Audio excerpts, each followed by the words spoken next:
kami kelompok 5 akan menjelaskan tentang Piagam Madinah dan hak asasi manusia.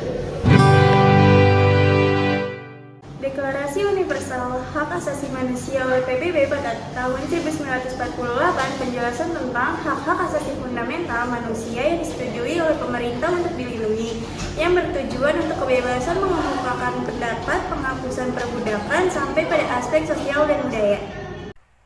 Adanya deklarasi Piagam Madinah oleh Nabi Muhammad cukup menjadi bukti tentang nilai-nilai hak asasi manusia dengan menjamin hak-hak hidup non-muslim pada saat itu. Al-Quran telah meletakkan dasar-dasar hak asasi manusia serta kebenaran dan keadilan sebelum adanya pemikiran tentang hal tersebut pada masyarakat. Dalam Quran Surat Al-Ma'idah ayat 32 dapat dilihat ketentuan-ketentuan pemeliharaan, hidup, dan penyediaan sarana kehidupan.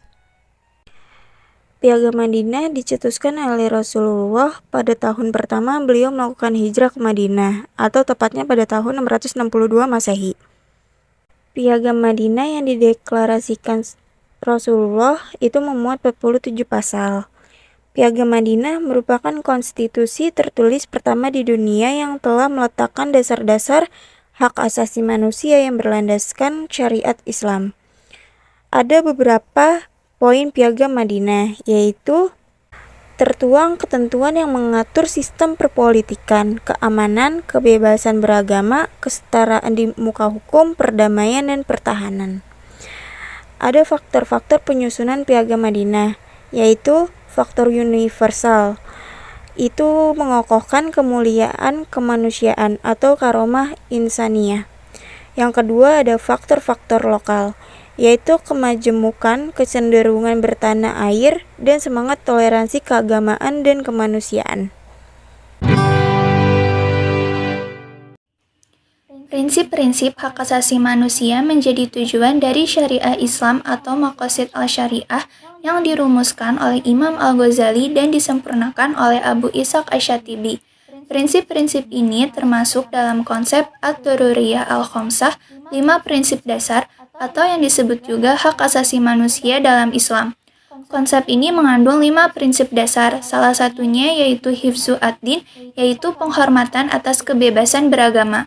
Sebagai negara Bhinneka Tunggal Ika, Indonesia memiliki beragam kepercayaan, di mana keberagaman ini menjadikan Indonesia sebagai negara yang kaya, tapi juga menjadi sumber konflik. Seperti yang terjadi di Kabupaten Agam, Sumatera Barat, di mana jemaat Gereja Bethel Indonesia Sola Gracia diintimidasi, diancam, dan dibubarkan saat melakukan kebaktian di rumah kontrakan.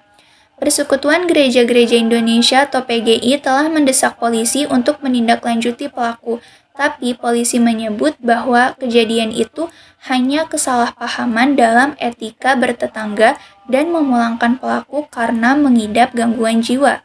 Dalam kasus ini, aparat dan FKUB dinilai telah mengabaikan keadilan bagi korban yang telah dilanggar haknya untuk bebas beribadah. Sepanjang catatan sejarah Islam, Rasulullah SAW dan kaum muslimin tidak pernah berperang dengan orang-orang di luar Islam yang disadari atas perbedaan agama. Kalaupun perang itu terjadi, hal itu semata-mata karena adanya pengkhianatan politik, seperti yang dilakukan oleh kaum musyrik Madinah. 73 peperangan Nabi SAW dan umat Islam dengan kaum musyrik Quraisy bukan karena perbedaan agama, melainkan mereka sikap permusuhan mereka terhadap Nabi dan umat Islam. Amnesti atau pengampunan umum yang diberikan Nabi kepada warga Mekah sesudah peristiwa Fathu Mekah atau pembebasan kota Mekah oleh Nabi Muhammad SAW dan umat Islam merupakan bukti bahwa Nabi berperang melawan mereka bukan karena kemusyrikan mereka, melainkan karena sikap permusuhan dan pengkhianatan mereka. Setiap manusia memiliki hak untuk memiliki kepercayaan dan ideologinya masing-masing. Dan sudah seharusnya kita menghormati dan melindungi hak-hak tersebut sebagai sesama umat manusia.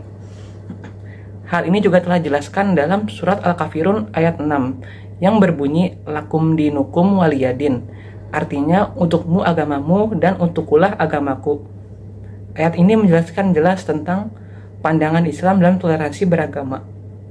Jadi prinsip kebebasan beragama dalam Piagam Madinah ini menjamin kebebasan seluas-luasnya bagi umat beragama untuk mengikuti ajaran agamanya masing-masing.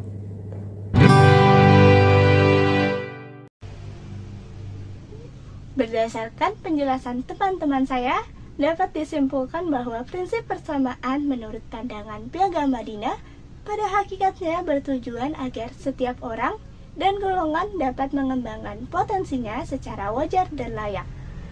Dengan persamaan ini akan timbul rasa tolong-menolong dan sikap kepedulian sosial serta rasa solidaritas sosial. Nabi Muhammad SAW mengajarkan prinsip ini untuk menghilangkan rasa fanatisme yang berbangga diri dengan keturunan dan ras masing-masing. Dengan persamaan ini juga, kita bisa saling bekerja sama dalam kehidupan bernegara dan bermasyarakat.